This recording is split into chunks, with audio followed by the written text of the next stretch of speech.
C'est une illustration que j'ai faite au crayon pour la scène très connue dans laquelle le cavalier noir recherche les hobbits.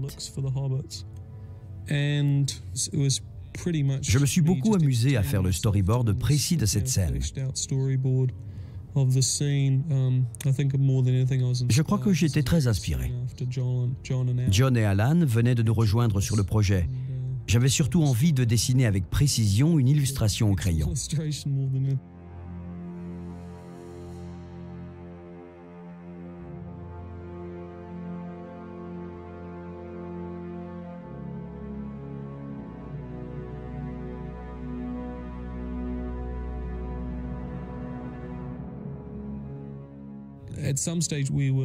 À un moment donné, on s'est demandé comment il devait être.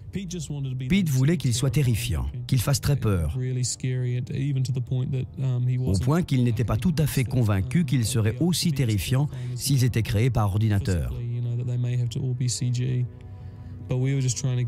Nous, on essayait de voir si les tenues diaboliques des rois devaient être riches et sombres, ou si elles devaient être comme des linceuls noirs d'enterrement, comme ces tissus moisis qui semblent avoir été mis dans les tombes. J'ai dessiné celles-ci comme un simple déguisement. Elles ne sont pas très élaborées, mais ne sont pas non plus moisies, déchirées en lambeaux. Elles ne sont pas bien conservées car elles ont traîné dans la poussière, la pluie, la neige fondue et dans les bois pour chasser les hobbits. Cette première vision du cavalier noir, qui était assez amusante, était tirée directement, enfin non, pas directement, mais était très proche de Fantôme contre Fantôme. On devait avoir de sombres personnages à capuche, très identiques aux personnages de la mort, avec la faux de la mythologie médiévale.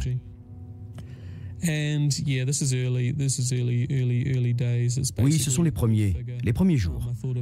En gros, c'est un personnage à capuche. J'ai trouvé une pose qui me plaisait, mais je n'avais pas beaucoup réfléchi à l'armure du cheval.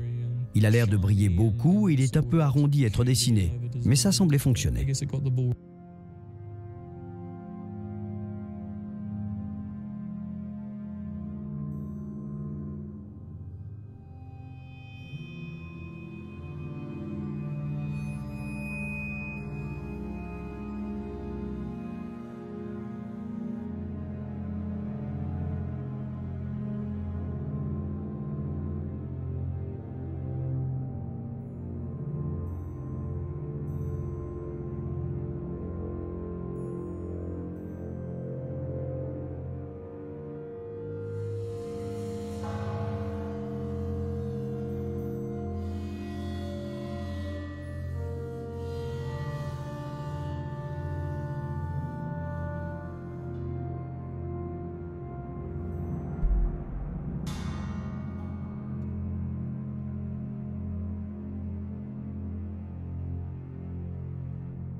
Cette version que j'ai dessinée est l'une des premières du roi sorcier.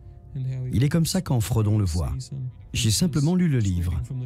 Le visage est squelettique, il porte une couronne et tient une épée et une dague avec laquelle ils poignardent Frodon.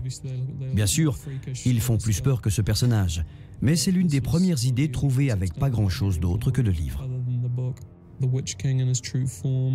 Le roi sorcier dans sa véritable apparence. On a essayé de faire des costumes qui créeraient un gros contraste entre les cavaliers noirs et ces personnages. J'ai essayé de leur faire des robes de prêtre, quelque chose qui évoquerait un peu ça. Mais ce genre de robe droite n'était pas représentatif d'un personnage religieux dominateur. Celle qu'on voit en fin de compte s'apparente plus à un linceul d'enterrement ou à des lambeaux, même si ce sont des robes riches. Bien qu'elles soient moisies et abîmées, c'est tout à fait représentatif des personnages. Elles leur ressemblent, ce sont des formes tordues et menaçantes. Ces couronnes incroyables que vous connaissez, j'espère, sont celles que portent les rois sorciers. Elles sont couvertes de pics. Il fallait essayer de personnifier le diable ou le mal d'une façon physique et rester dans les limites imposées par la culture de la Terre du Milieu. On a dû travailler avec un certain nombre d'éléments.